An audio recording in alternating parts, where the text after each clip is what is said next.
कैसे हैं आप सभी? सुमन, संगीता, जी सर, प्रणाम। ठीक है सर। खुश रहो। अर्पिता, नमस्ते सर। खुश रहो बेटा। अनिता, जी सर, ठीक है। खुश रहो। और कौन कौन है? एक दो तीन छह, मुझे मिलाकर सात।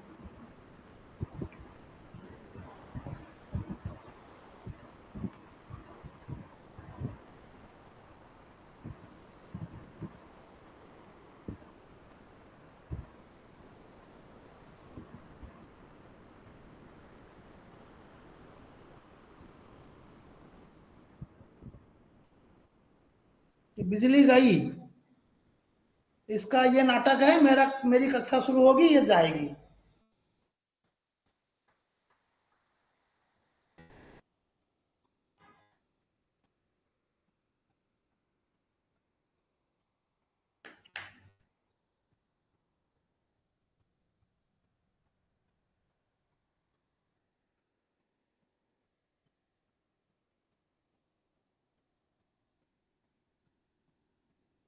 तो शुरू करते हैं। मैं डॉक्टर शंभुदयाल अग्रवाल आप सभी का स्वागत करता हूं हिंदी की कक्षा में। मेरी आवाज आ रही है ना? जी सर, आ रही है, आ रही है। हाँ। तो हम लोगों ने अलंकार संप्रदाय के बारे में बात की। फिर अलंकार के प्रकारों के बारे में हम लोग चर्चा कर रहे हैं। अलंकारों के प्रकार दो प्रकार के हैं, तीन प्रकार के। एक है शब्दालंकार, एक है अर्थालंकार, एक है उभय अलंकार। तो शब्दालंकार तो हम लोगों ने देखा कि शब्दों के कारण किस तरह से चमत्कार होता है। यद्यपि शब्दों के अर्थ से ही चमत्कार उत्पन्न होता है। श्लेष में शब्द एक ही बार है, लेकिन उसके दो प्रकार के अर्थ आ रहे हैं। तो चमत्कार, अलंकार का चमत्कार जो है वो सदैव अर्थ से ही जुड़ा हुआ है। तो फिर अर्थालंकार फिर अलग से क्या मतलब है, और शब्दालंकार का क्या मतलब है? अर्थालंकार का मतलब है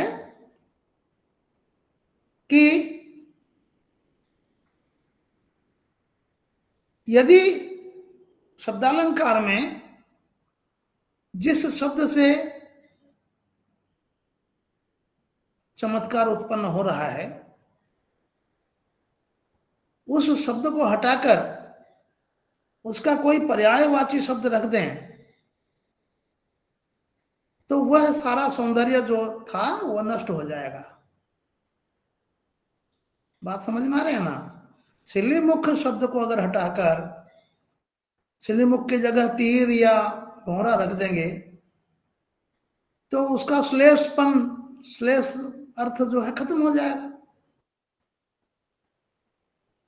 लेकिन अर्थालंकार में आप अगर शब्द को बदलकर उसका पर्यायवाची रख देते हैं तब भी उसका जो काव्य सौंदर्य है वो बना रहेगा।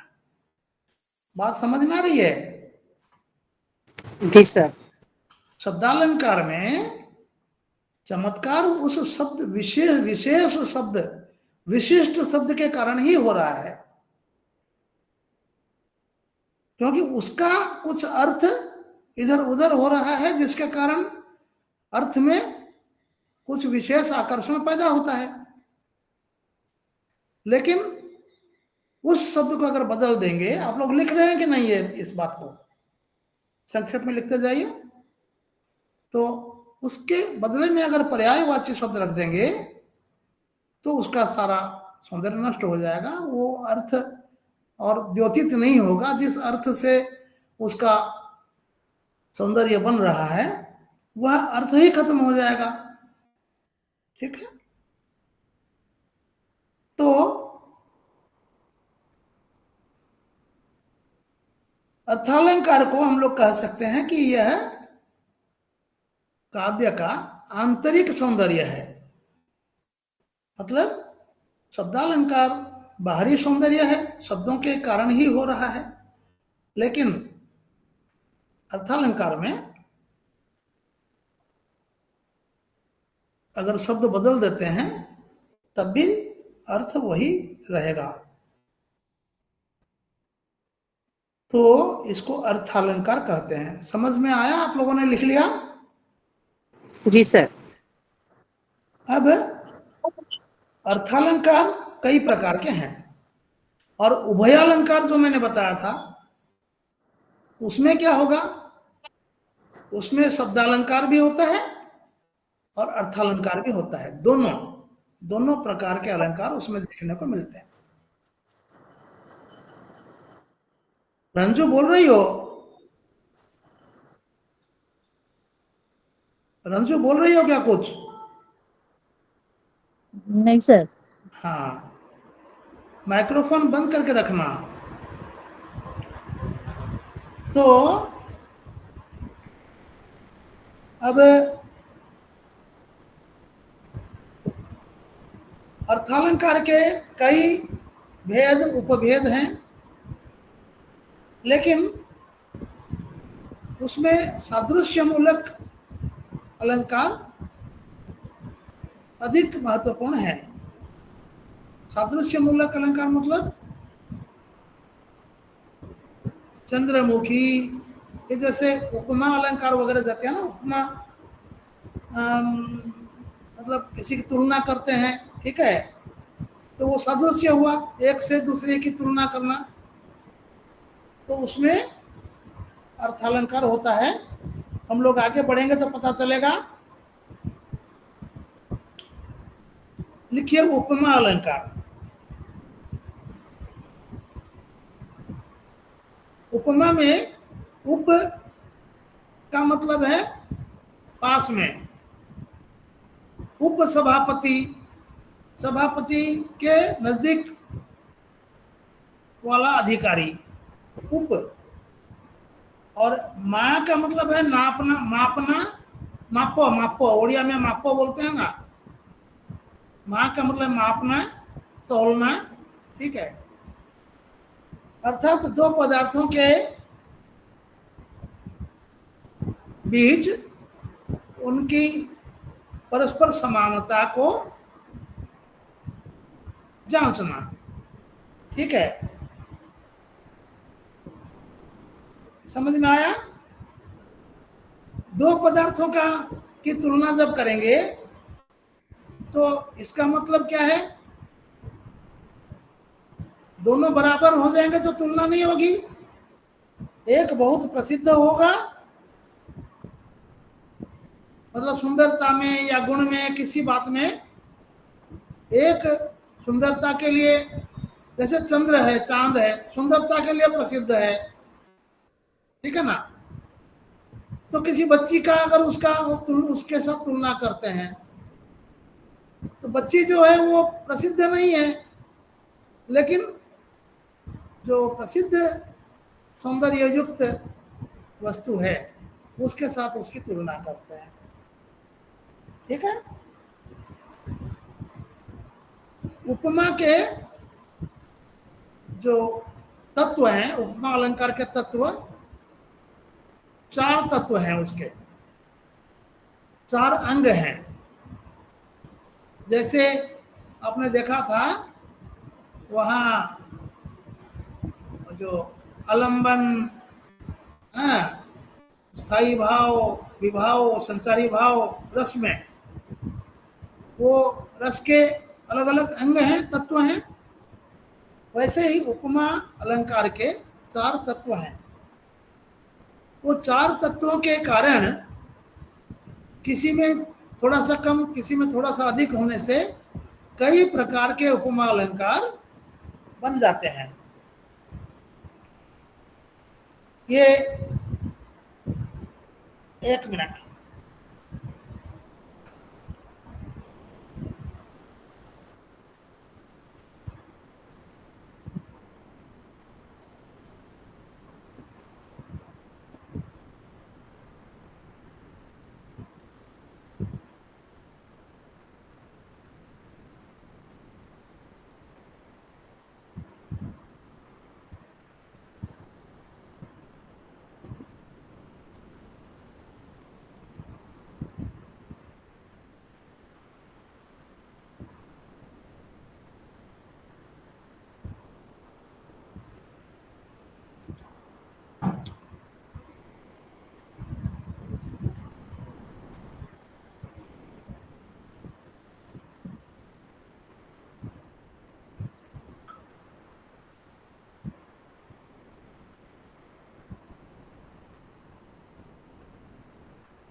तो ये जो उपमा के 4 तत्व हैं, ये क्या हैं? पहला है उपमेय। पहला है उपमेय। उपमेय का अर्थ है जिसकी तुलना की जाएगी, जिस वस्तु की तुलना की जाएगी वह है उपमेय। जैसे किसी का मुख, किसी की आंखें, ठीक है ना। आंखें तुलसीदास जी ने जैसे वर्णन किया है,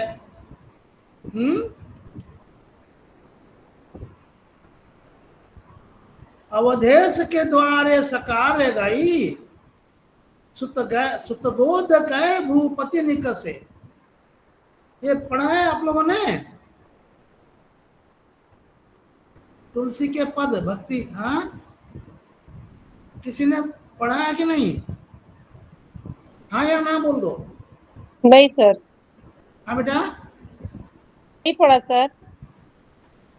ठीक है। अवधे तुलसीदास बोल रहे हैं कि उनके एक सखी दूसरी सखी से बोल रही है, अवधेश के द्वारे, अवधेश मतलब अवध का ईश, कौन? दशरथ। अवध राष्ट्र का ईश जो है वो अवधेश, अवधेश के द्वारे दरवाजे पर सकारे गई, सवेरे गई तो क्या देखा? देखा सुत गोद कहे भूपति निकसे। सुत को, बेटे को गोद में लेकर भूपति राजा निकल रहे हैं, निकसे। अवलोकी हूं सोच विमोचन को, ठगी सी रही जे न ठगे धिक से। सोच विमोचन, चिंता हरण करने वाले कौन है? श्री राम। उनकी गोद में जो बच्चा है वो श्री राम है, तो उनको देखने से चिंता दूर हो जाती है। अवलोकी हूं मतलब मैं, अवलोकी देखकर, सोच विमोचन को ठगी सी रही, मैं आश्चर्यचकित हो गई, स्तंभीभूत हो गई।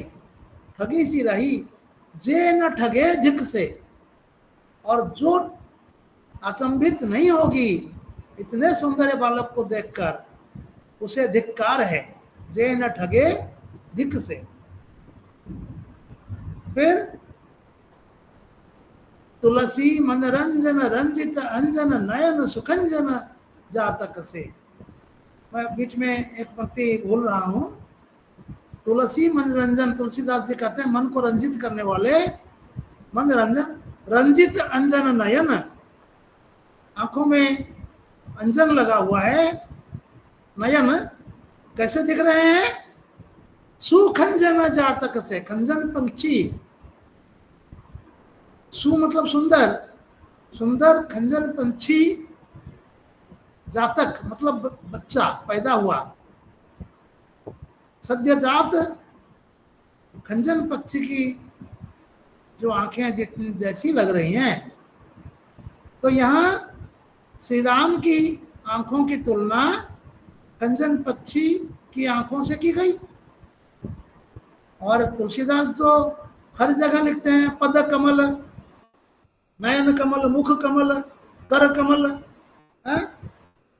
मतलब हाथ कमल जैसा है, हाँ, मुख कमल, मुख पद्म, चेहरा, मुख जो है पद्म कमल का जैसा है।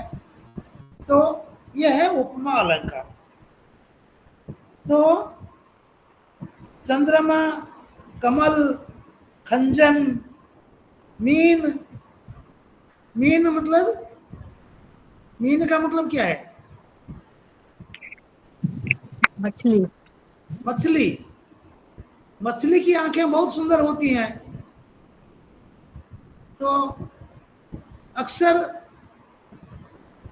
कन्याओं की आंखों की तुलना मछली की आंखों से की जाती है, ठीक है ना। मीनाक्षी नाम जो है क्या है? मीन जैसी आंखों वाली मीनाक्षी। मीन नयन को लगाकर कोई कविता आपको याद है?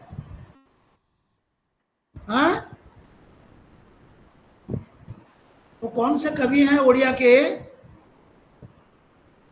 शायद उपेंद्र भंज ही हैं, ठीक है।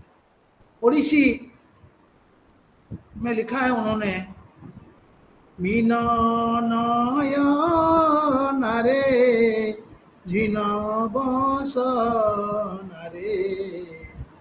हाँ, ये जो क्या कहते हैं, दुर्गा महिषासुर मर्दिनी गीति नाट्य किसने लिखा है? महिषासुर मर्दिनी गीति नाट्य में महिषासुर इनसे संबोधित है, दुर्गा माता से, और वो है उनको कामातुर नजरों से देख रहा है। हाँ, और कह रहा है कि हे मीन नयना, मीन नयनों वाली, हाँ, और जीर्ण बसना मतलब महीन वस्त्र धारण करने वाली। आगे जो है हम लोग अभी नहीं जाएंगे उधर, पाठ के प्रति ध्यान देंगे। तो आंखों की तुलना कई वस्तुओं से की जाती है। फिर दूसरा हुआ, एक है उपमेय, मतलब जिस वस्तु की तुलना की जाती है किसी और वस्तु से, जिसकी तुलना हो रही है, जैसे मुंह, आंख, उसकी तुलना किसी से हो रही है, या वीर मान लो, कोई वीर पुरुष की तुलना इंद्र से या और किसी से की जाए, ठीक है, वो है उपमेय। मेय, एय जिसमें लग जाएगा, जैसे खाने के योग्य खाद्य, हाँ, परिधान के योग्य परिधेय। उदाहरण लिख लीजिए, मैं जैसे बता रहा हूं समझाने के लिए। ए जहां लग जाएगा उसका अर्थ है कि जिसकी तुलना की जानी चाहिए। हाँ, खाने के योग्य खाद्य, परिधान के योग्य परिधेय, पीने के योग्य पेय। आई बात समझ में? जी सर। हमने ये उदाहरण क्यों दिए? ताकि आपको ये उपमेय शब्द याद हो जाए। बाद में जब मन में भ्रम पैदा हो तो इस फॉर्मूले से आप उसका अर्थ निकाल लेंगे कि यह जो है इसी की तुलना की जानी है। समझ में आया? सर पहनने की योग क्या बोलेंगे? फिर दूसरा है उपमान। पहला हो गया उपमेय, दूसरा हो गया उपमान। वह वस्तु जिसे उपमा दी जाए, मतलब जिसके साथ तुलना की जाए, वह वस्तु उपमान है। उपमेय और उपमान। फिर तीसरा तत्व है साधारण गुण या धर्म। दोनों में साधारण गुण क्या है? सुंदरता या वीरता, विभत्सता, जो भी एक गुण होना चाहिए जिसके कारण उनकी तुलना हो रही है, साधारण धर्म या गुण। और चौथा है वाचक शब्द। वाचक शब्द मतलब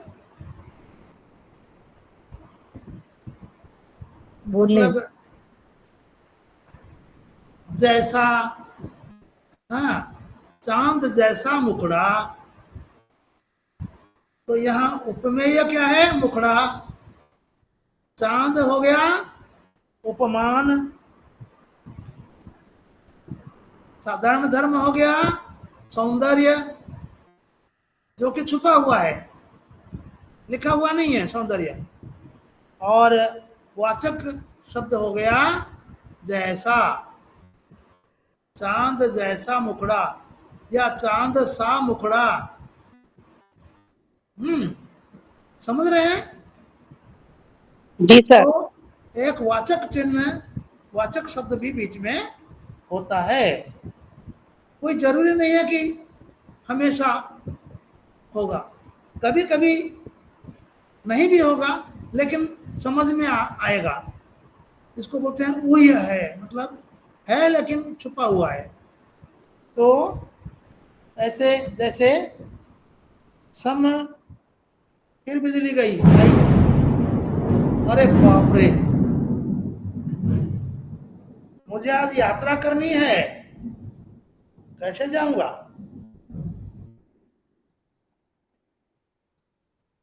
टॉर्च लगा लिया। तो ये वाचक शब्द कुछ लिख लीजिए, सम, समान, जैसा,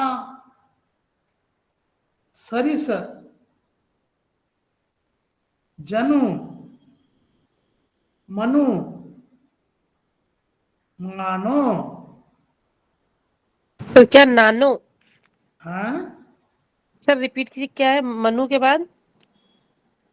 सम, समान, सरिस, जनु, मनु, मानो,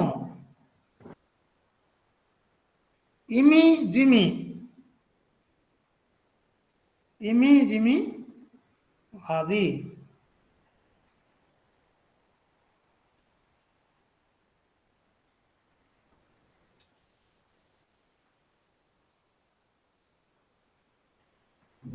ये चार तत्व जो हैं, इनमें उपमा अलंकार के लिए, ठीक है, उपमा अलंकार के लिए यह जरूरी है कि जो उपमेय है, जिसकी तुलना हम लोग कर रहे हैं, वह उससे जो उपमान है वो बहुत अधिक बढ़कर होना चाहिए। जैसे मुख के लिए आप चंद्रमा से तुलना कर रहे हैं, तो चंद्रमा कितना सुंदर है, क्या कोई मुख किसी का चंद्रमा जैसा सुंदर हो सकता है? नहीं हो सकता, लेकिन उसी से तुलना की जाती है। समझ में आया? उपमान उपमेय से अधिक बढ़कर होना चाहिए,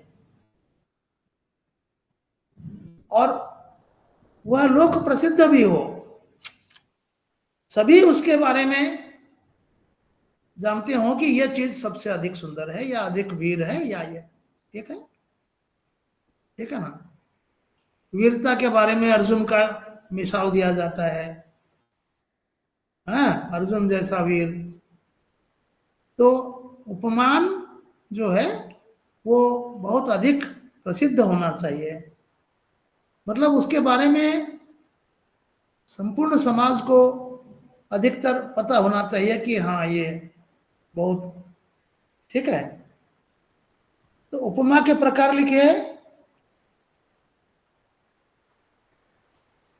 उपमा अलंकार के तत्व लिखे। अब उपमा अलंकार के प्रकार लिखिए।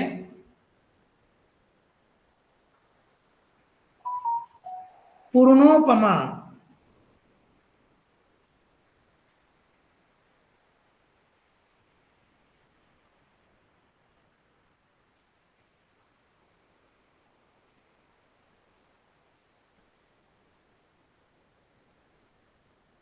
पूर्णोपमा मतलब जिसमें उपमा के चारों अंग होंगे, उपमेय भी होगा, उपमान भी होगा, साधारण धर्म भी होगा, और वाचक शब्द भी होगा। चारों तत्व हो तो उसको पूर्ण उपमा कहते हैं, पूर्णोपमा, ठीक है। एक ही उदाहरण लिख लीजिए, जनक वचन छुए, जनक वचन छुए। बारिश शुरू हो गई है, मैं खिड़की बंद कर देता हूं थोड़ा।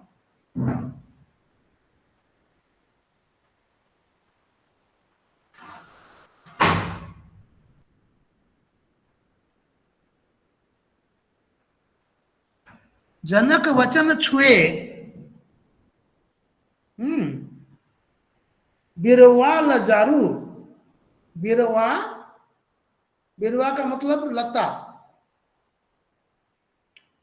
लजारू कैसे, लजारू कैसे। सर निर्वाह के बाद क्या है? हाँ, निर्वाह के बाद क्या है सर? क्या चीज? निर्वाह। बिरवा, हाँ जी। बिरवा मतलब लता। बिरवा का मतलब है लता। जनक वचन छुए बिरवा लजारू कैसे। लजारू मतलब लाजवंती लता। आप लोगों ने देखा है ना, उड़िया में क्या बोलते हैं उसको?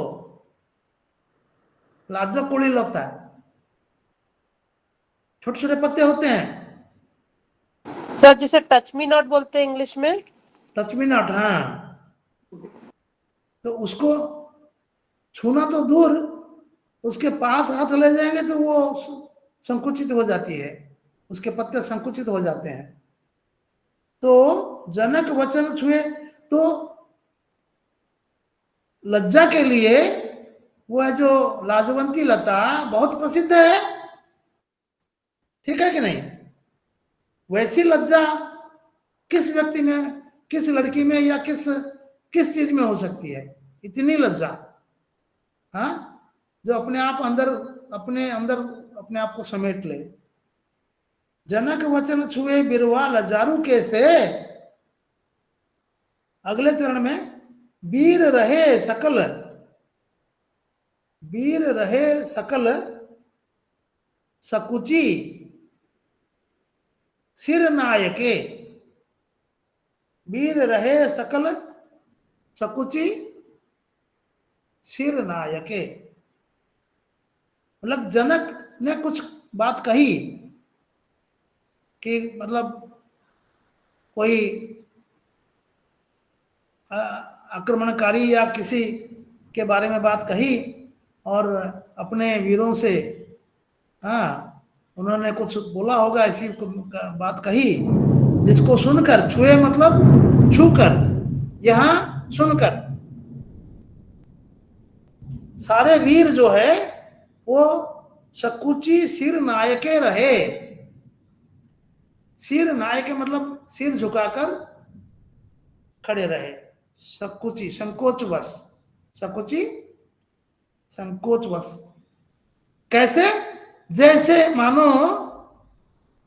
लाजवंती लता जिस तरह से, हाँ, किसी का स्पर्श से संकुचित हो जाती है, उसी तरह से जनक के वचनों से वीर संकोच से, संकुचित होकर के शर्म से सिर झुका लिया। तो यहां देखो, उपमेय कौन है? उपमेय कौन है यहां, जिसकी उपमा की जा रही है, जिसकी तुलना की जा रही है?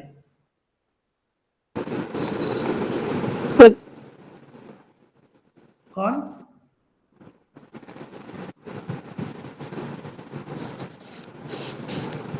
अरे बता तो दिया, अब आप बताओ। आप अपना दिमाग नहीं लगाओगे तो कैसे होगा? जनक की, हाँ, जनक की। जनक, जनक की तुलना हो रही है।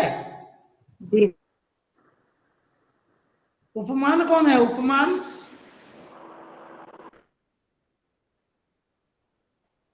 लता। इसमें, हाँ,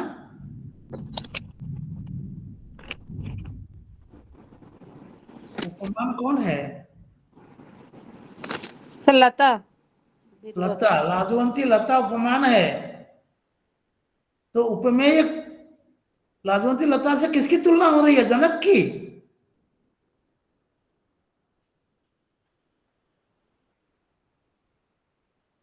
आप लोग बोलते क्यों नहीं? नेहा,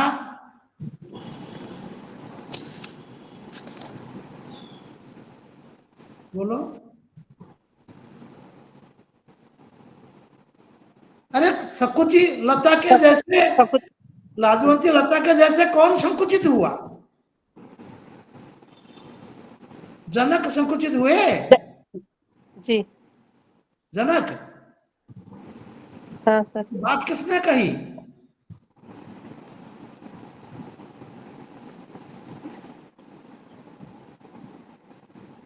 क्या बात है, इतना कमजोर हैं आप लोग,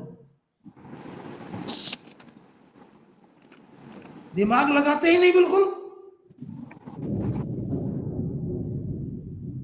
अरे जनक ने कुछ कहा, जनक उसको सुनकर संकुचित कौन हुआ? वी हाँ? कौन संकुचित हुआ?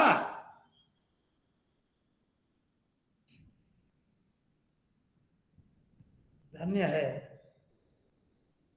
अरे पूरा तो बता दिया। जनक ने कुछ कहा, वीर संकुचित हो गए। वीर शर्म से सिर झुका लिए, जितने उपस्थित थे उनको शर्म आई। ऐसी शर्म आई मानो, मतलब बहुत अधिक शर्म आई, जैसे लाजवंती लता शर्माती है। तो यहाँ उपमेय कौन है, उपमान कौन है, नहीं समझ पा रहे हैं।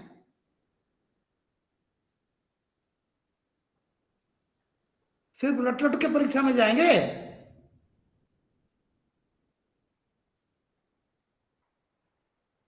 अरे अब तो बोल दो। सर उपमान लता है, लज्जा लता, हाँ, और उपमेय वीर। वीर उपमेय है। जी। ठीक है। और साधारण धर्म क्या है?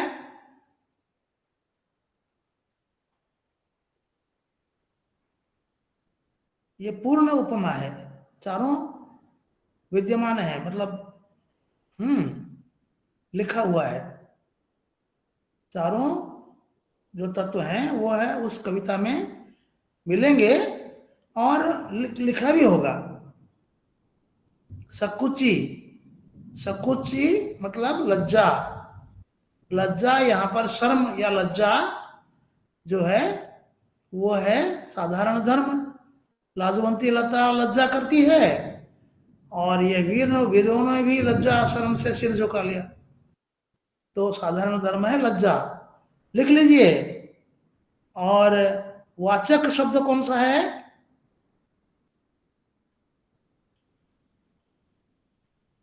वाचक शब्द कौन सा है? लजारू के से, नजारू, हाँ नजारू के कैसे, से, नजारू। ठीक है। मतलब के से मतलब जैसे, लाजवंती लता के जैसे वीर सिर झुकाकर संकोचवश लज्जा से खड़े रहे। हाँ, तो चारों अंग हो गए ना, इसलिए इसको पूर्णोपमा कहते हैं। पूर्ण उपमा मतलब चारों अंग इसमें हैं। तो दूसरा देखो, लुप्तोपमा। लुप्तोपमा में क्या होता है, ये चारों अंगों में से एक या दो तत्व जो अंग हैं वो दिखाई नहीं देंगे, लेकिन समझ में आएगा।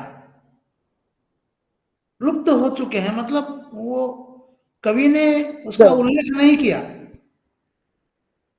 कवि ने चार अंगों में से किसी अंग का उल्लेख नहीं किया,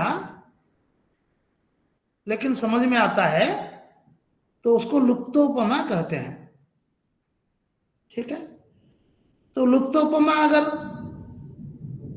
किसी अंग के न होने के कारण, किसी तत्व के न होने के कारण अगर लुप्तोपमा होता है, तो लुप्तोपमा भी चार प्रकार के होंगे,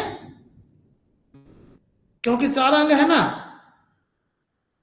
किसी में उपमेय नहीं होगा, किसी में उपमान नहीं होगा, किसी में साधारण धर्म लिखा हुआ नहीं होगा, या किसी में वाचक शब्द नहीं होगा।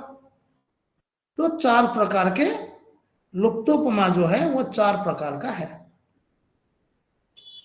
पहला है, पहला अंग क्या है? उपमेय। उपमेय लुप्ता, लिखिए, उपमेय लुप्ता। ठीक है। सर एक बार और बड़ी रिपीट थी, कीजिए। हाँ बोलो। सर एक बार और रिपीट कीजिए। कौन सा? उपमेय लुप्ता। उपमेय। उपमेय, उपमेय लुप्ता, लुप्त है, इसमें उपमेय नहीं होगा। उदाहरण देखने से समझ में आएगा। पड़ी थी बिजली सी विकराल, पड़ी थी बिजली सी विकराल। अच्छा, यहाँ इसके पहले जो उदाहरण हमने बोला था, जनक वचन, हाँ, छुए बिरवा लजारू कैसे, वीर रहे सकल सकुची सिर नायके। इसमें और कौन सा अलंकार है?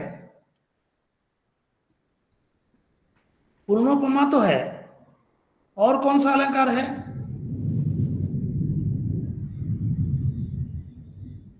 हुँ? सकल सकुची सिर, 3 बार स आया है, तो कौन सा अलंकार हुआ?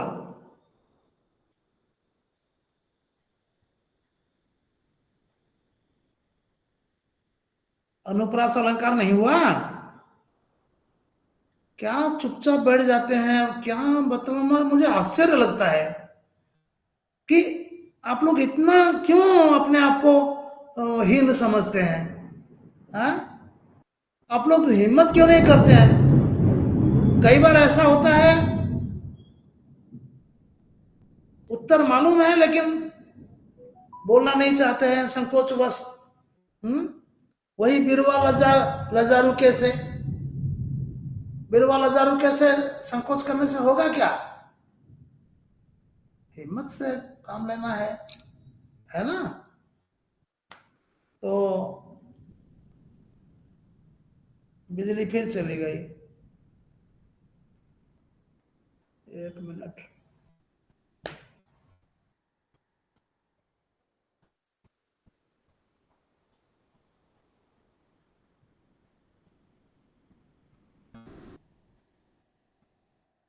हाँ, तो पड़ी थी बिजली सी विकराल, यहाँ बिजली विकराल अनुप्रास अलंकार है कि नहीं? जी सर। लपेटे थे घन जैसे बाल, विकराल बाल, ठीक है ना। लपेटे थे बाल, लो लो लो लो आ रहा है। कौन छेड़े ये काले सांप, अवनीपति उठे अचानक कांप। यहाँ अंत्यानुप्रास भी है, विकराल बाल, काले सांप, अचानक कांप, सांप कांप।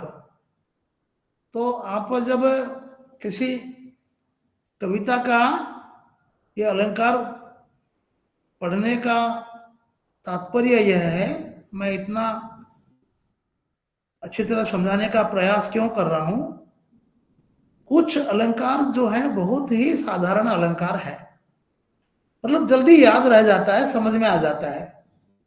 तो आपको मान लीजिए कोई व्याख्या के लिए कोई अंश आया है, ठीक है, परीक्षा में व्याख्या के लिए कोई अंश आया है, आप लोग क्या करते हैं?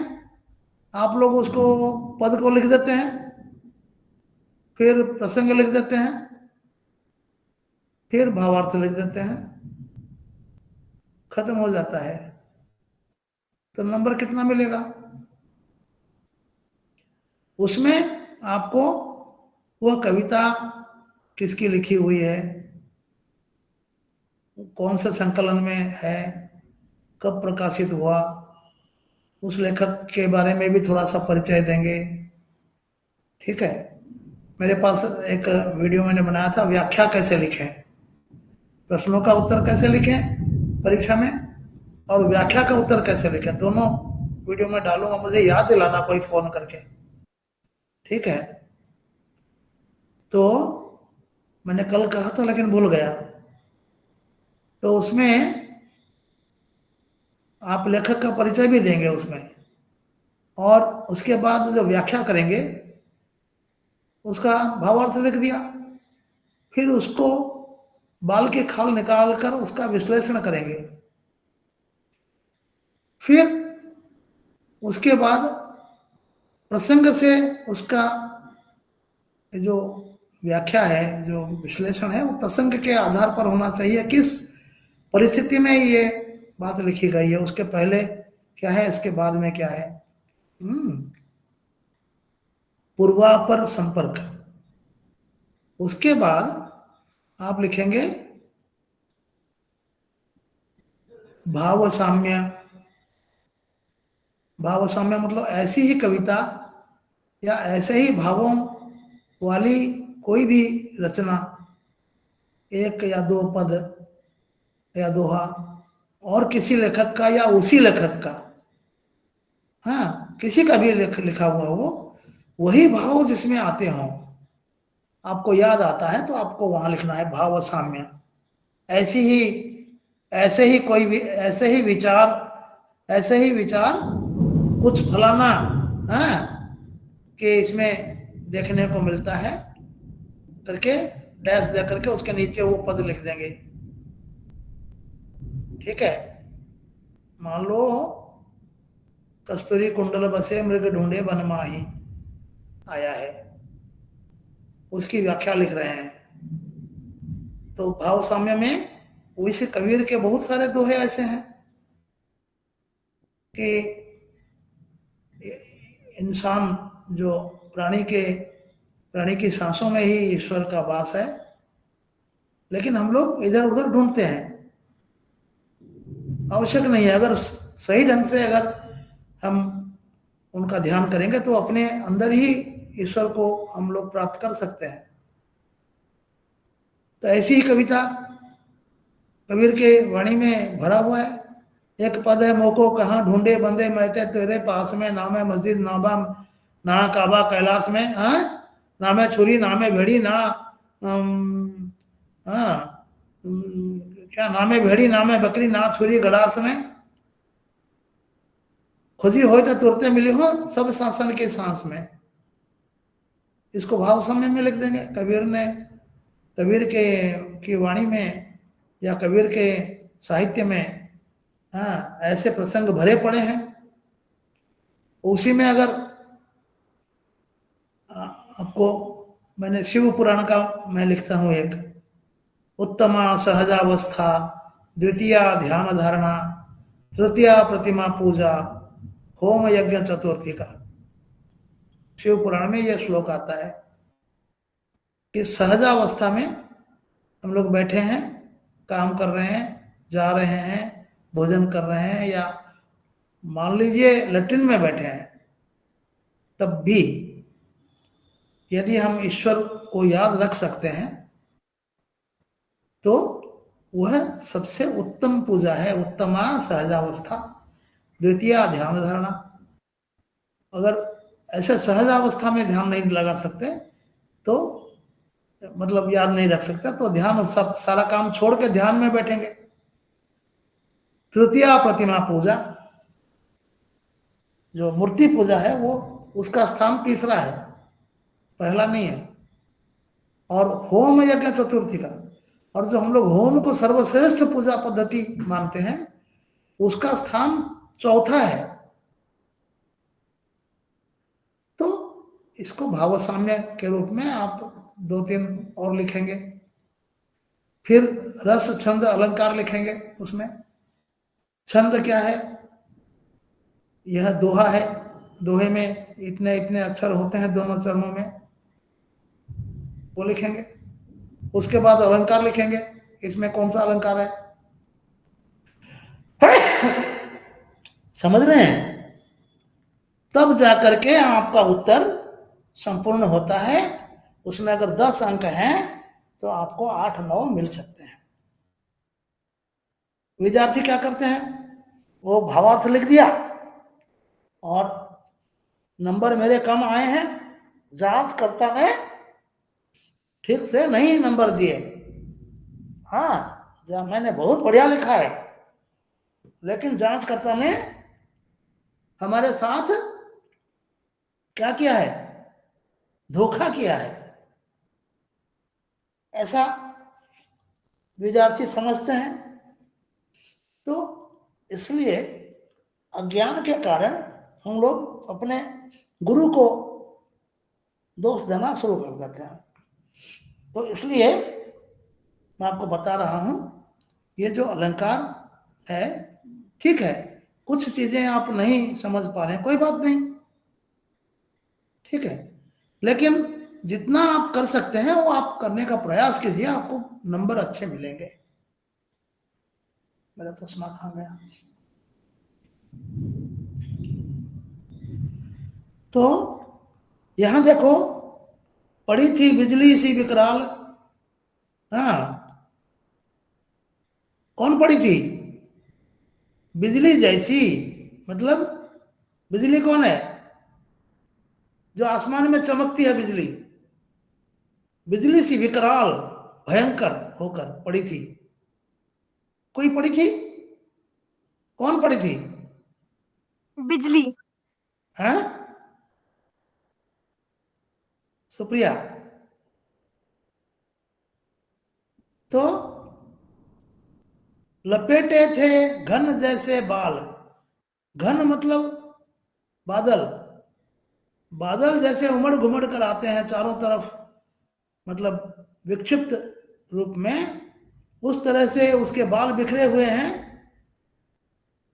ठीक है, घन जैसे। कौन छेड़े ये काले सांप, उसकी चोटी को, हाँ, उनके उसके बालों को कौन छेड़े? काले सांप। हाँ, काले सांप यहाँ कौन है? अवनी पति उठे अचानक कांप। अवनी, अवनी मतलब धरती, धरती पति मतलब राजा, अचानक कांप उठे। ये इस अवस्था में देखकर किसके बारे में चर्चा हो रही है? यहां अवनीपति कौन है? कौन पढ़ी थी? आपको पुराण शास्त्र कुछ मालूम है कि नहीं?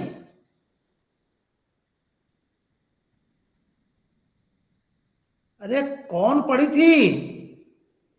बिजली। बिजली पड़ी थी, बिजली जैसी पड़ी थी। पड़ी थी कौन बोलता, बताओ? कैकेयी पड़ी थी, रूठ कर राम को वनवास देने के लिए, और अवनीपति है दशरथ। वो जो कोप गृह में चली गई, वहां वो जाकर के इस तरह से पड़ी है, बिजली सी विकराल। यहां उपमेय जो है, दो जगह उपमेय लुप्त है। कैकेयी का नाम नहीं आया, दशरथ का नाम नहीं आया, ठीक है, समझ गए बेटा? जी सर। हाँ, आप लोग हिम्मत करो, बोलो, गलती होने दो। रंजू ने प्रयास किया, ठीक है ना? तो उपमेय लुप्ता, फिर उपमेय तो लुप्त है, लेकिन उसकी तुलना, उपमेय की तुलना किसके साथ की गई है? बिजली के साथ। कैकेयी की तुलना बिजली के साथ की गई है। हाँ, बालों की तुलना मेघ से की गई है, घन, घन जैसे बाल। बिजली सी, सी यो वाचक चिन्ह है। हाँ, घन जैसे बाल, इसमें वाचक कौन है?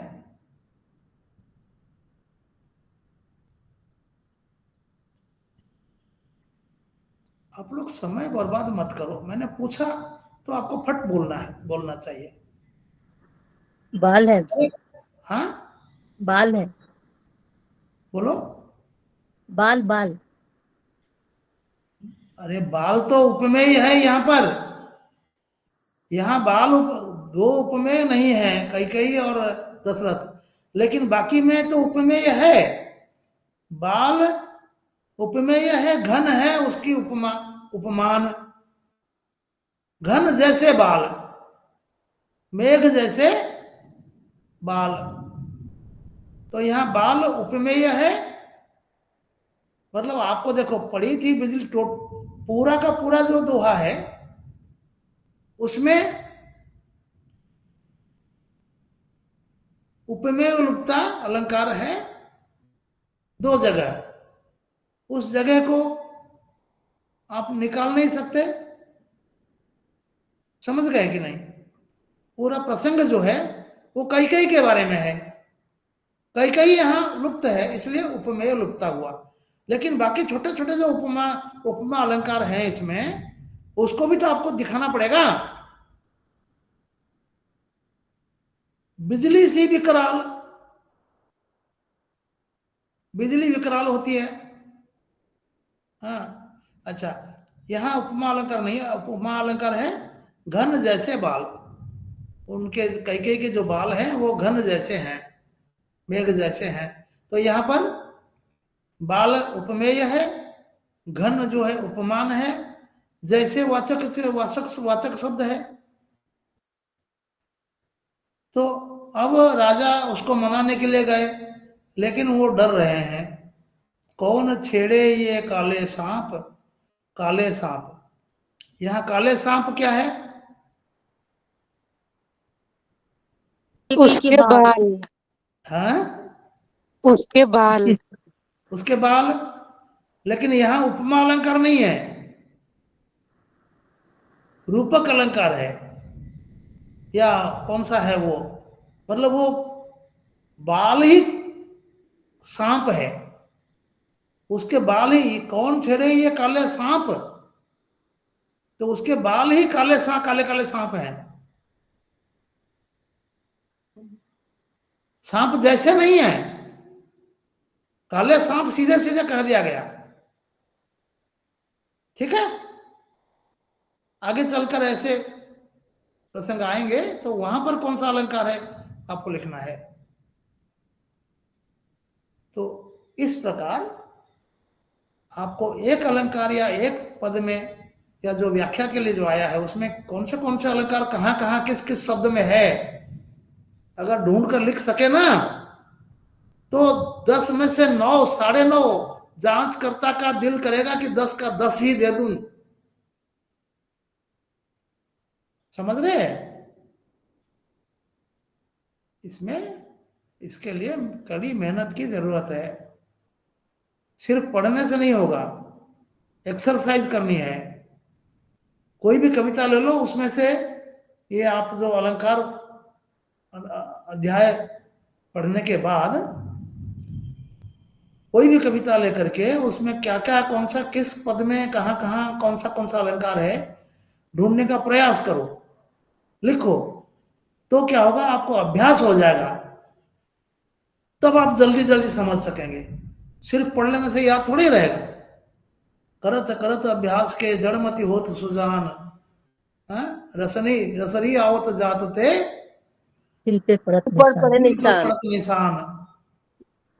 आपका दिमाग सील जैसा है, पत्थर जैसा है, उसमें रस्सी आएगी जाएगी तो उसमें निशान पड़ेगा। यहाँ रस्सी का एक रस्सी क्या है, अलंकार ढूंढना। ठीक है ना, अलंकार ढूंढना है रस्सी, सील है आपका दिमाग है, तब जाकर के आपको याद होगा, निशान पड़ेगा, मतलब याद हो जाएगा। ठीक है, बात बात में मैंने अलंकार का उदाहरण दे दिया कि नहीं? उदाहरण में भी अलंकार ढूंढ के निकाल दिया। ठीक है ना, practice makes a man perfect. तो आप लोग थोड़ा उत्तर दिया करो, मेरा जोश जब होता है, गलत उत्तर होने दो, कोई बात नहीं, हमें खुशी होती है। फिर एक दूसरा उदाहरण देख लो, उपमान लुप्ता। पहले उपमेय लुप्त हो गया था कई कई, अब उपमान लुप्ता। कलावती है कला निधान, उदाहरण लिखिए, कलावती है कला निधान। उपमान मतलब जिसके साथ तुलना की जाती है, ठीक है। यहां कलावती जो है वह उपमेय है, लड़की का नाम, ठीक है। कलावती है कला निधान, कला निधान है वाचक शब्द है, साधारण धर्म है, ठीक है। साधारण धर्म है कला निधान, मतलब कला का घर, कला से परिपूर्ण कौन है? उपमेय कलावती। उपमान कौन सा है? चांद, चांद उपमान है। कलावती, कला निधान जो है, यहाँ कला निधान का दो अर्थ है, चांद और साधारण धर्म, ठीक है। ये थोड़ा कठिन है थोड़ा समझने में। फिर उसके बाद तीसरा है धर्म लुप्ता, साधारण धर्म उसमें लिखा हुआ नहीं होगा। क्या? सीता जी का मुख कमल के समान है, सीता जी का मुख कमल के समान है। सीता जी हो गए उपमेय, मुख, मुख हो गया उपमेय, कमल हो गया उपमान के जैसा है, समान है, समान, ठीक है। तो यहां साधारण धर्म क्या है?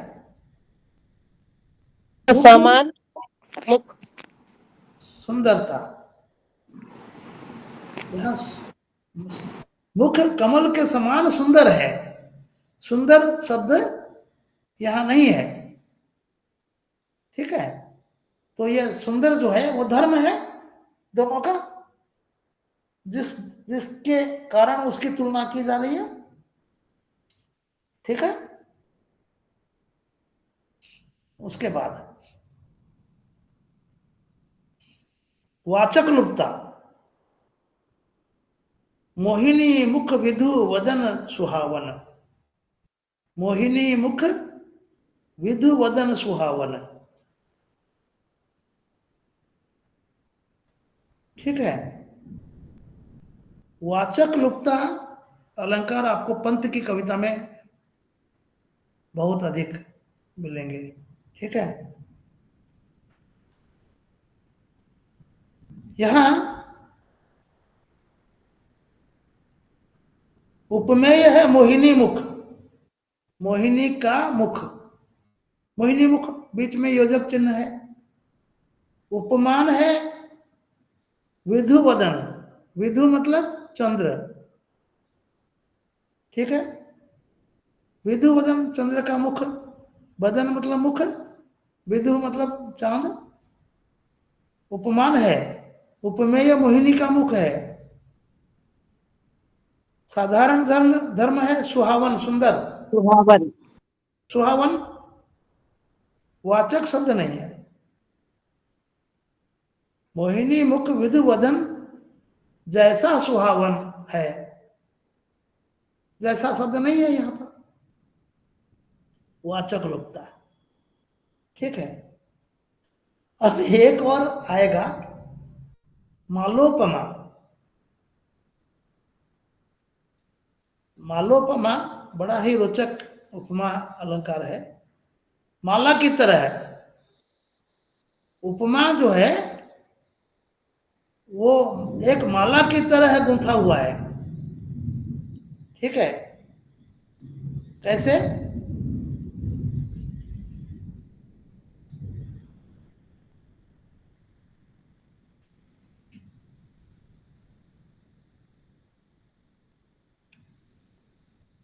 इसमें एक बड़ी कविता बहुत प्रसिद्ध है, आप लोग लिखेंगे क्या? भूषण कवि जी का। सर। देखिए, इंद्रजिमी जंभ पर बाढ़ सुअंभ पर रावण सदंभ पर रघुकुल राज है। पवन वारी वाह पर शंभु रति नाह पर जो सहस्र बाहु पर राम द्विज राज है। दावा द्रुम दंड पर चिता मृग झुंड पर भूषण वितुंड पर जैसे मृग राज है। तेज तम अंश पर कान्हा जिमी कंस पर त्यों मलेच्छ वंश पर शेर शिवराज है। शिवराज शिवाजी महाराज, म्लेच्छ वंश मतलब जो मुगल समाज, मुगल सेना पर किस तरह से हावी है, किस तरह से प्रचंड वीरता से वे काम कर रहे हैं, इसके लिए उपमा की झड़ी लगा दी है कवि ने। इंद्र जिमी जंब पर, जिमी मतलब जैसा, इंद्र ने जंभ राक्षस को मारा था। बाड़व सुअंभ पर, बाड़व मतलब समुद्र में, बाड़वाग्नि, समुद्र में लगने वाली आग क्या करती है? सुअंब पर, समुद्र के पानी को सुखा देती है वो आग। सुअंब मतलब समुद्र, अंब मतलब पानी, जहां बहुत पानी है। मैं लिखा दूंगा, आप पहले लिखा दूं? जी सर, लिखवा दीजिए। इंद्र जिमी जंभ पर,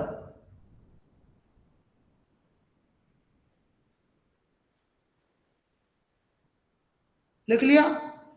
बाड़व सुअंभ पर, सर और एक बार बोलिए शुरू से। सर बाढ़, बाड़व, बाड़व बाड़व सुअंभ पर,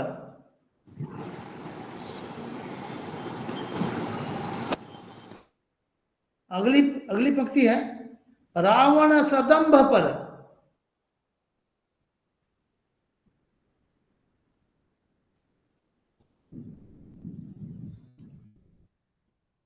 रावण सदंभ पर रघुकुल राज हैं।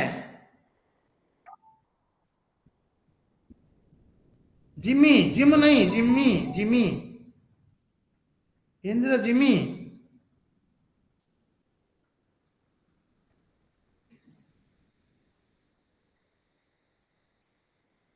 इंद्र जिमी जंभ पर बाड़व सुअंभ पर रावण सदंभ पर रघुकुल राज हैं।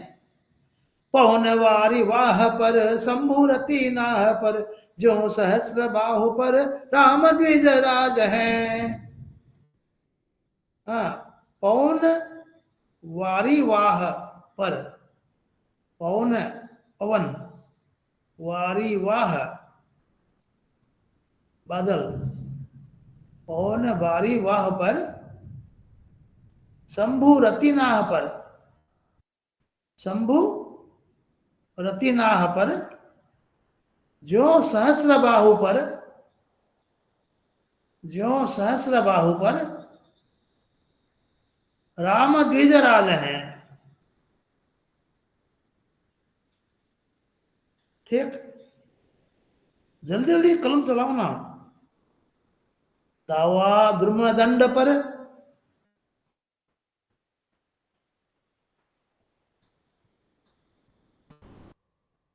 सीता मृग झुंड पर, सीता मृग झुंड पर, भूषण वितुंड पर, भूषण वितुंड पर जैसे मृगराज हैं।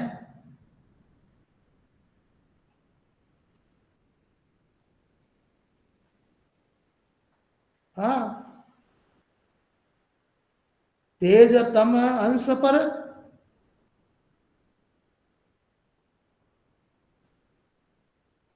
कान्हा जिमी कंस पर।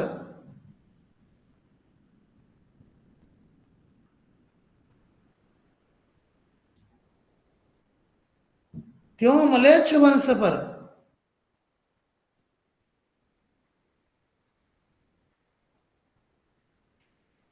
शेर शिवराज हैं।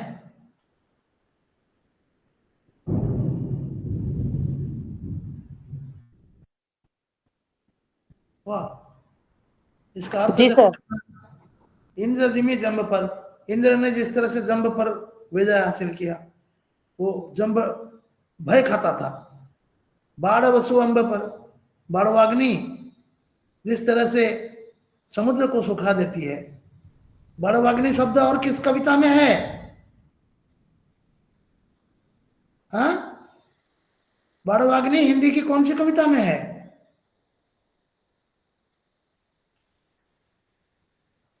जयशंकर प्रसाद।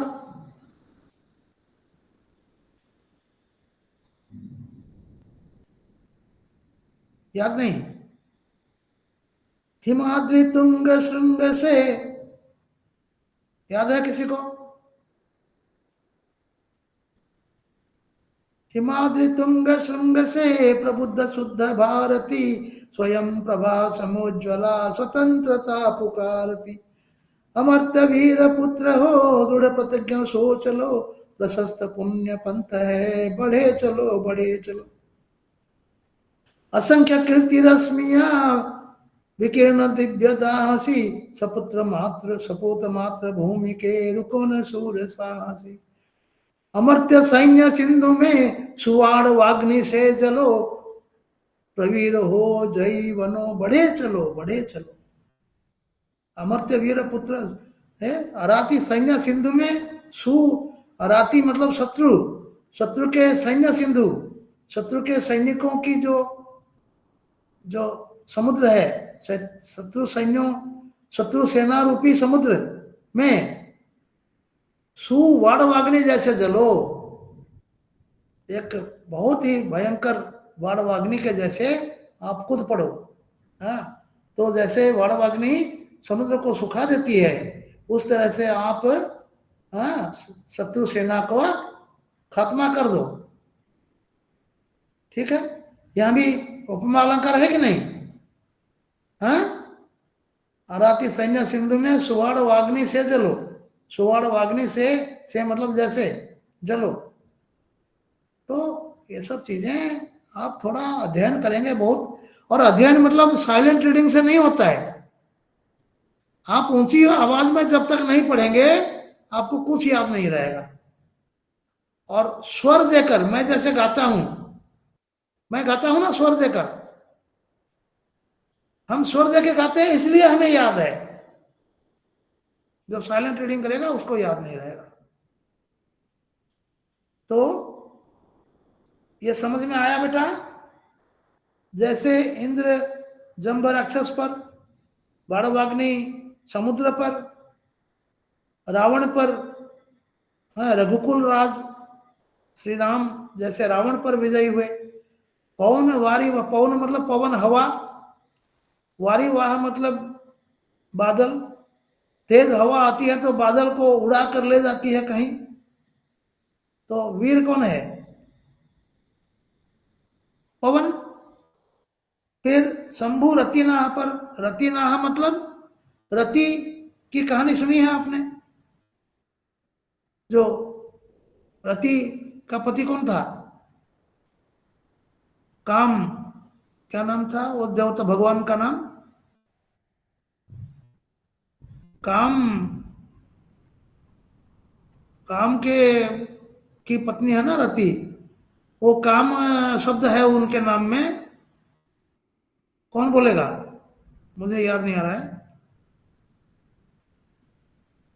वो काम के देवता मतलब रति के देवता, पुरुष स्त्री के मिलन के देवता है, जो प्रेम के देवता का नाम क्या है? देवी का, प्रेम की देवी है रति, और वो देवता का नाम क्या है? जिनको शंभू ने उनकी तपस्या भंग किया उसने, तो उन्होंने उसको भस्म कर दिया। कामदेव। हैं? कामदेव, हाँ, कामदेव। रति नाह, नाह मतलब पति, रति के पति, नाह मतलब पति। जिस तरह से शिवजी ने, हाँ, उसको ध्वंस कर दिया, कामदेव को जला दिया। सहस्रबाहु पर, सहस्रबाहु एक राक्षस का नाम है, उसको भी राम ने मार डाला। दावा ध्रुमदंड पर, ध्रुमदंड, ध्रुम मतलब क्या? पेड़, है। दावा मतलब दावानल, जंगल में लगने वाली आग को दावानल कहते हैं। लिखते जाओ फटाफट।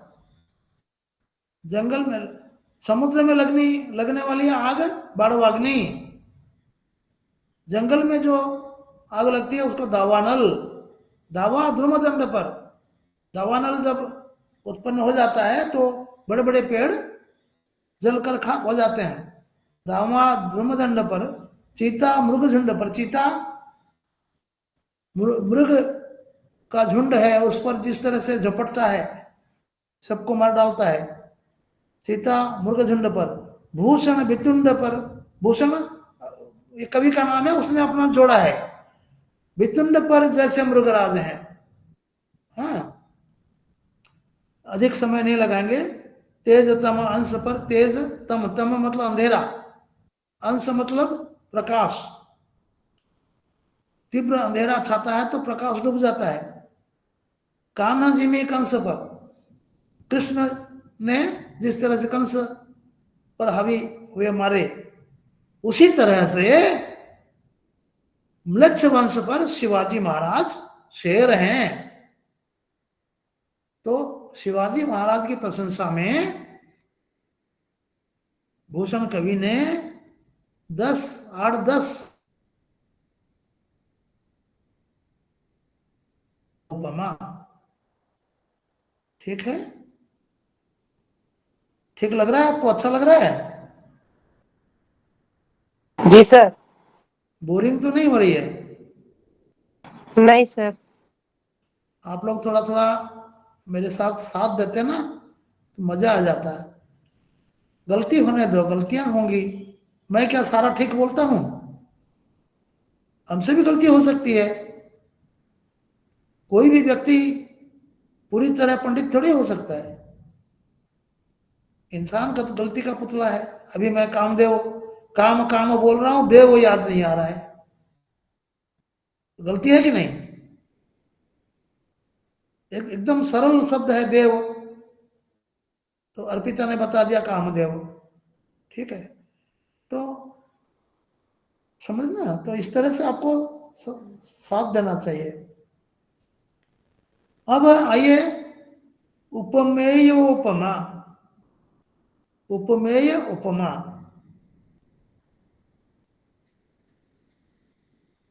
यहां क्या होता है? उल्टा होता है। जो उपमेय है, हाँ, उपमेय कौन है? मान लो चांद और मुख। चांद और मुख में प्रसिद्ध कौन है सुंदरता के लिए? चांद प्रसिद्ध चांद। है। चांद। हाँ, और मुख जो है वो हम कितना सुंदर है बताने के लिए चांद का उदाहरण दे रहे हैं। तो यहां उपमा, उपमेय है मुख, और चांद जो है वह उपमान है। लेकिन उपमेय उपमा में उल्टा होगा। चांद, मान लो नेहा के बारे में बोल रहे हैं, चांद नेहा जैसा है। चांद नेहा जैसा है। नेहा चांद जैसी, नेहा का मुख चांद जैसा नहीं है।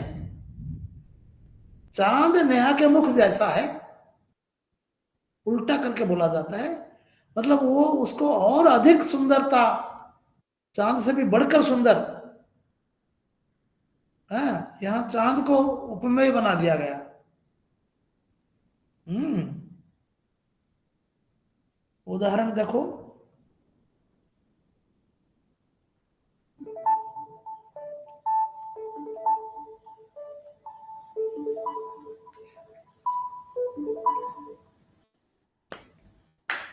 साढ़े 7 का अलार्म लगा था। देखो, यहाँ एक एक ही उदाहरण लिखना। दशरथ जनक समान है।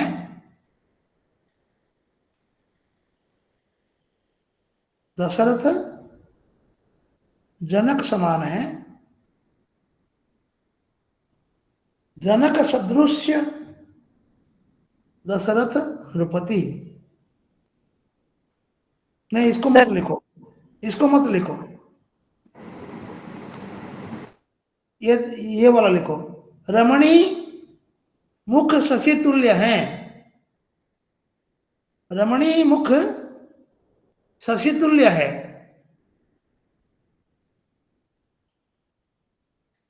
शशि रमणी मुख तुल्य।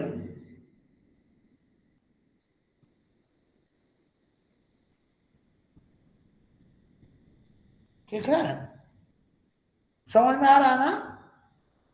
जी इसको सर। समझाने की, हाँ? इसको समझाने की जरूरत नहीं है। रमणी का मुख शशि के समान है, पाने और शशि का रमणी के और शशि का मुख रमणी के तुम। रमणी के मुख जैसा है, तो उल्टा। ठीक है।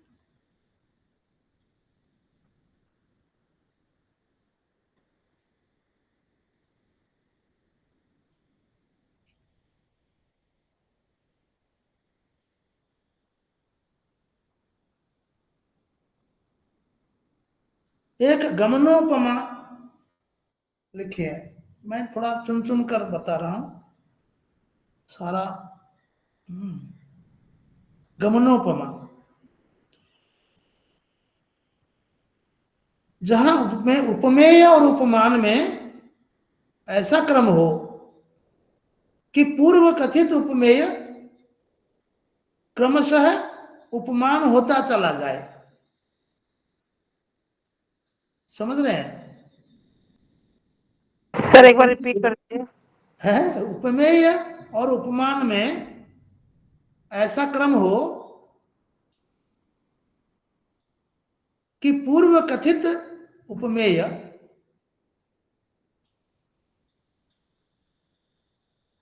क्रमशः उपमान होता चला जाए।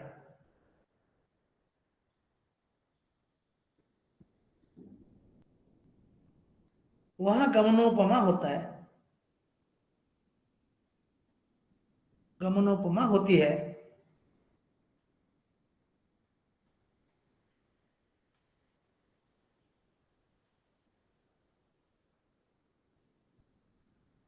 देखिए, स्वर्ग सी सुखमय सुंदर देह,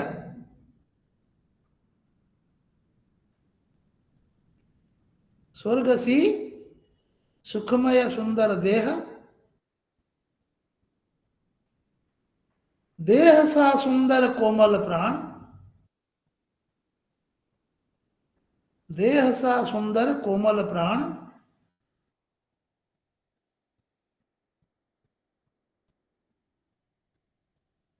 प्राण सा कोमल मधुमय प्रेम,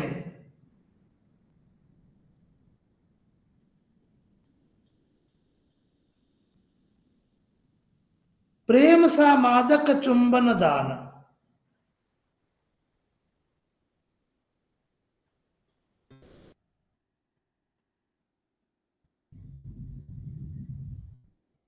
यहां पहली पंक्ति में देखिए, स्वर्ग सी मतलब स्वर्ग जैसी। यहां उपमान स्वर्ग है, उपमेय क्या है? सुंदर देह। साधारण धर्म क्या है? सुखमय।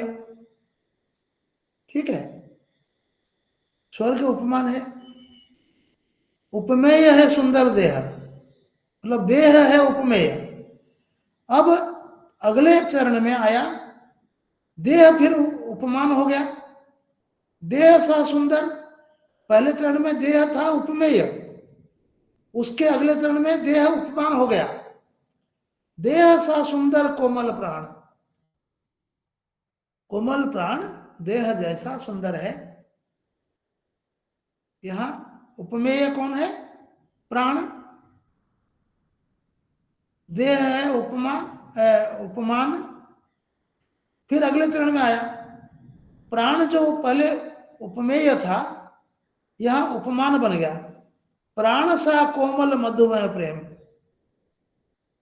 प्रेम यहां उपमेय है, प्राण उपमान हो गया। प्रेम सा मादक, अब प्रेम जो उपमेय था अगले चरण में फिर वो उपमान बन गया। प्रेम सा मादक चुंबन दान, चुंबन दान प्रेम जैसा है। खाली समय में सर थोड़ा थोड़ा पढ़ेंगे ना। लास्ट लाइन क्या था? आखिरी बोलो। का, आखिरी का क्या था लाइन जो लिखा है? आखिरी वाला जो प्राण था सा इसमें। कोमल मधुमय प्रेम,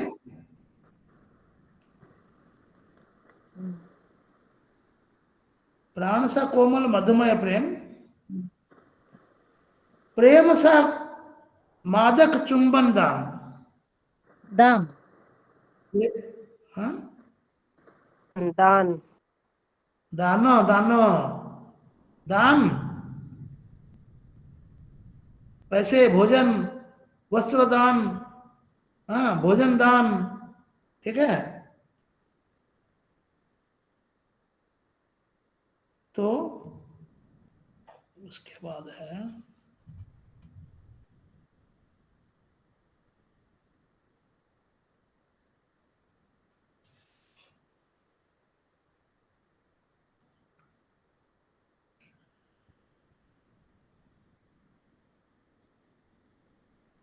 एक अलंकार है प्रतीप। प्रतीप अलंकार में क्या होता है? जो उपमेय और उपमान में क्या संपर्क होता है? उपमेय कम होता है, उपमान अधिक होता है गुण वाला। प्रतीप अलंकार में उपमेय को अधिक गुणवान बताया जाता है उपमेय को, और उपमान की तुलना उससे की जाए। मैं अभी बता रहा था थोड़ी देर पहले, ठीक है। तो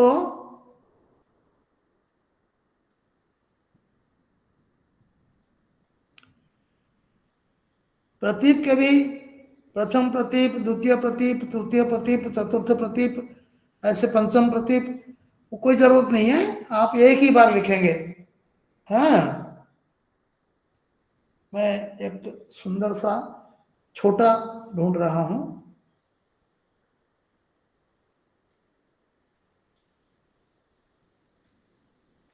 देखो, पंकज शोभे चरण सम, पंकज शोभे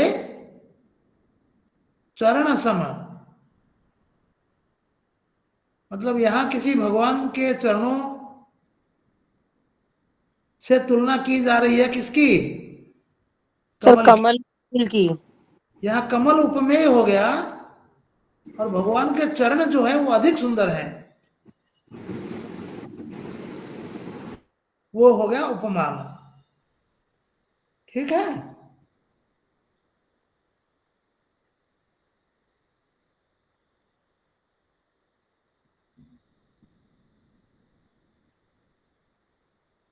देखिए,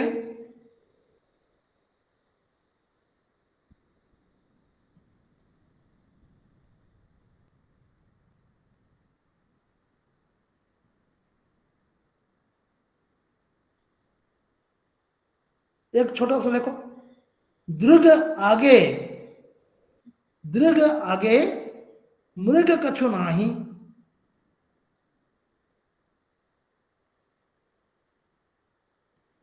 दृग आगे, दृग मतलब आंखें, तो किसी की आंख जो है उसके सामने बस मतलब उसकी तुलना में मृग मृग की आंखें कुछ भी नहीं है।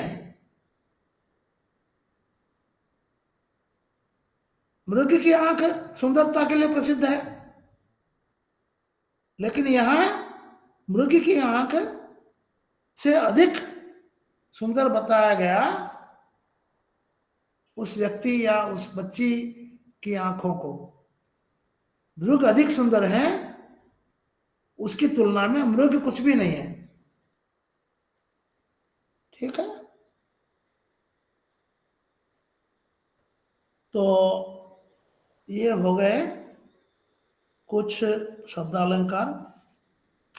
आप लोगों को कुछ पूछना है?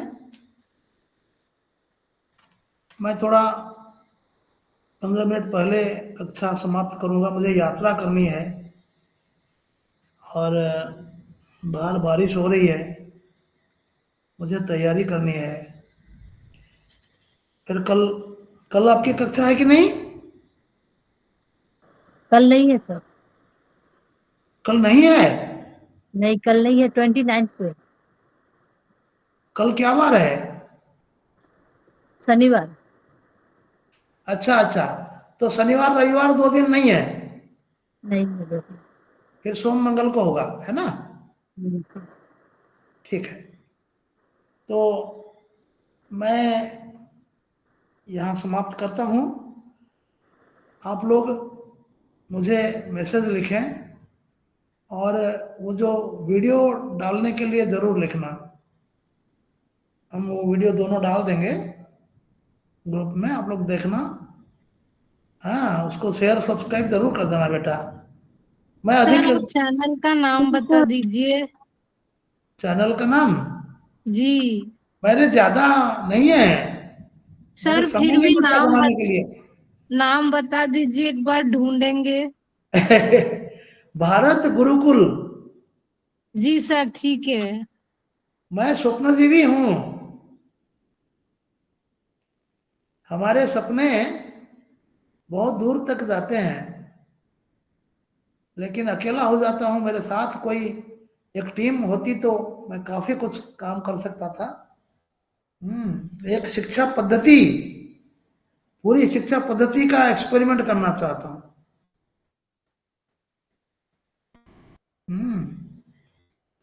राष्ट्र की सुरक्षा के लिए मेरे पास एक योजना है। इतनी सेना की आवश्यकता नहीं पड़ेगी।